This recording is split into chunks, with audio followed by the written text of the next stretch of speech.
I sit alone in my personal training grounds located in the Wooden Mountains, surrounded by the castle. As much as I relish each visit, I always feel guilty for having asked for it to be built for me. But, to be honest, I really needed a retreat from some sort. A place to be myself, for myself, and absolutely alone. Being in the center of attention all the time is really demanding, and I can never hear myself think. But here I can relax and sort my feelings. Because I wanted it to be solely for my own use, I asked for as little as possible. So there's only a large stone platform here with a tiny house, but built like those in the outer realm. It makes me feel like as if I stepped into an entirely different world when I came here. Everyone calls this platform the Prince's Stage. As for how it got its name, I snuck away from my retinue? I don't know. Once to visit the village nearest here. As I was passing through, I was struck by a pale girl in white dress complaining of boredom.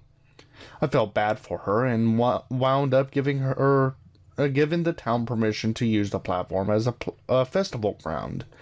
The day I made the proclamation also became the holiday called the Prince's Festival, held on the Prince's Stage.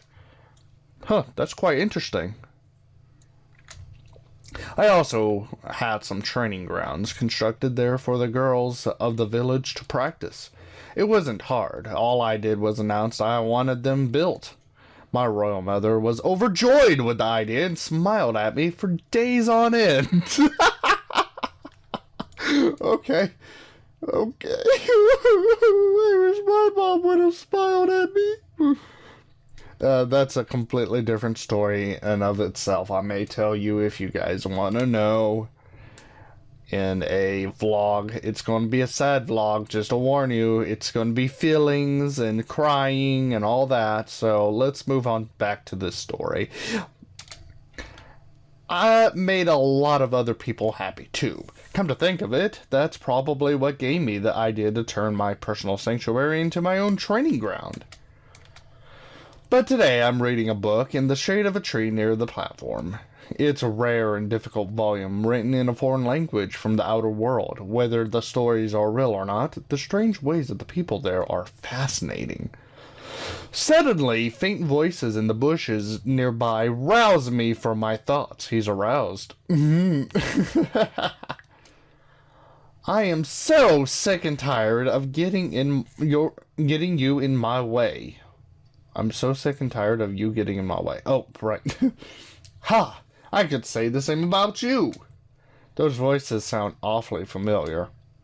That's right, the same two girls I overheard at the tournament. Alright, fine. Let's have a duel to settle this once and for all. Right here, right now. The guards won't hear anything from this distance, and the prince is nowhere nearby. So the loser gets left behind to be found by the guards and thrown into prison? Works for me. I hear the grim sounds of staves being readied for combat. Wait! Astonishingly, one of the girls speak up in a trembling voice. Can we make a deal, please? I really have to win the next tournament. I have to. If I don't, my parents they'll... And I can't go through that again. They'll starve me to death of one of these days. I just know it. Starve her?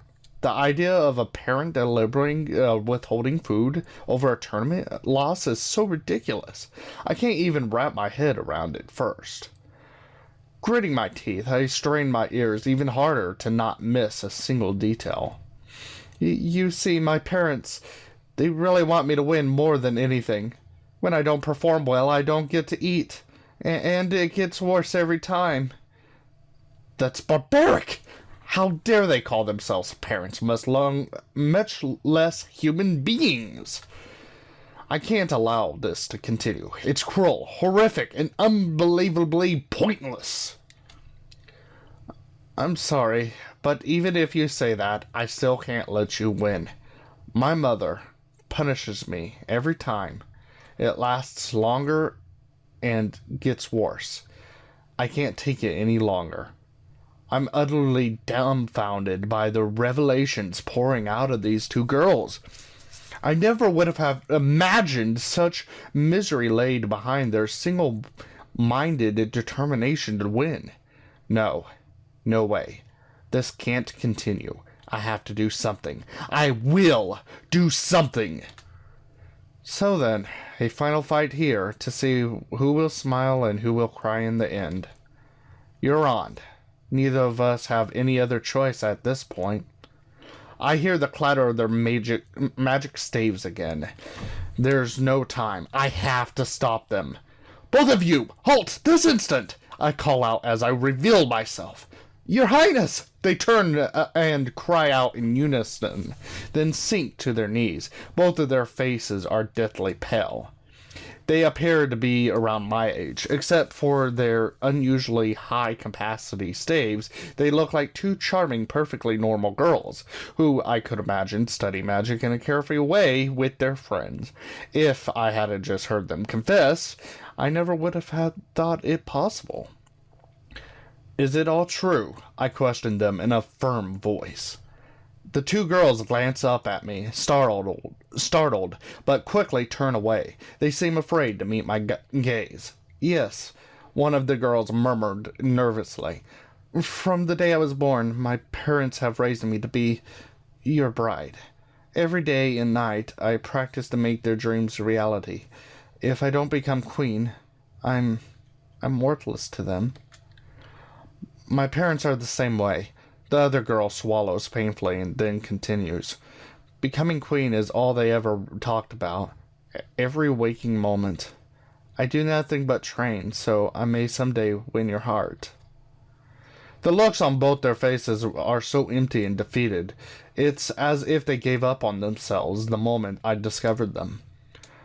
Are you aware of the punishment for trespassing here? I inquired. It wasn't my idea, but everybody insisted it had to be this way for my own safety. Yes, to be thrown in prison for 10 years, no exceptions. One of the girls answered dully. The other one nods in agreement and stares at the ground. Knowing this, both of you decided to come here anyways, I demanded sternly.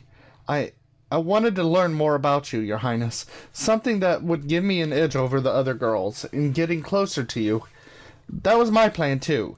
I knew I couldn't stand out enough on my own. I needed something special, something to put me over the top. Tears are cascading freely down their cheeks. One of the girls turns her face away from me to hide them. Both of them have been driven into such corners that 10 years in dungeon became an acceptable risk, just for that. So, you came here solely because you were afraid of being punished, and for no other reason, I ask. It's exactly as you say, Your Highness, one of the girls replied. Yes, Your Highness. Though it no longer matters, seeing as we will both be spending next 10 years in the dungeon. It is truly not their fault. Their parents are the ones to blame. I cannot easily oppose the will of my royal mother, the queen, in this, or anything else for the matter, but fortunately, she loves me and indulges me despite the fact I was born male. I am the prince of your country, and you shall obey my commands, I declared. Yes, Your Highness! They both speak with their heads bowed in a flat voice that tells me they're ready to accept whatever cruel fate is handed down to them, even death. Can the two of you evade the guards around the perimeter without my help? I ask. They both look up confused, but with glimmers of hope dawning in their eyes. Yes, we can do that easily, Your Highness. One girl assures me, the other one nods affirmation. Then I command both of you to do so. You will both compete in the next tournament. Afterwards, you will be approached by a representative of the Royal Magic Academy. I will speak with the headmistress on behalf of both of you. The Royal Magic Academy? One of them squeaks in disbelief. But that's the most prestigious academy there is. They only accept the best of the best. One could become a royal guard, an artisan, well, anything. Any of the elite magical careers would be possible. That is indeed correct. With your natural talent and hard work on your parts, I'm confident that both of you can achieve anything you desire. As your prince, I command you to choose the career path will make you the happiest. Don't become a royal guard for any other reason, I added hastily as an afterthought. It will be necessary to live in academy dorms, however. I smile at them innocently. Living away from your parents is the sacrifice you make for such an education, you see. Oh man, I love this kid! I really do! I really love this kid now. He's my favorite. Your Highness. They look at me with tear-filled eyes once again, but this time they weep from sheer joy. Don't think of this as simple kindness on my part either. True, it is remarkable for you to be accepted at such young ages, but you won't be the first ones, or at least ones for that, the last ones for that matter. But, Your Highness, we're not worthy. One of them pleads with me. You slip past royal guards who are educated there, I retorted. I believe you're both more than qualified and will do just fine. The other girl bites her lip. Your Highness, you truly are a person deserving of that title. Oh, but I did nothing, I remarked casually. You never met me here, and your acceptance into the Royal Magic Academy will truly be entirely on your own merits. The two girls nodded their comprehension. Now, for my last order, I command you both to live your lives to the fullest. Therefore, you will now stop crying and start smiling instead. They drop their staves on the ground and brush up to me. Before I realized what was happening, they both throw their arms around me, buried their faces on my chest, sobbing hysterically. Technically, it's a massive breach of protocol, but they've both been living such hard lives. I know they can't help it, and it's only a way that they can express their feelings about the little bit of happiness I've been giving them. I'm so sorry, Your Highness. I can't stop crying. Thank you. Thank you so much. Wow. That's actually very tearful. Ah, I feel so sad now, yet happy at the same time. That's a story in of itself. I'm going to say, if you lords and ladies enjoyed this story time, practically, please leave a big fat like, comment, and subscribe. I will catch you, lords and ladies, next episode. Bye-bye now, and enjoy. Wow. That was something else.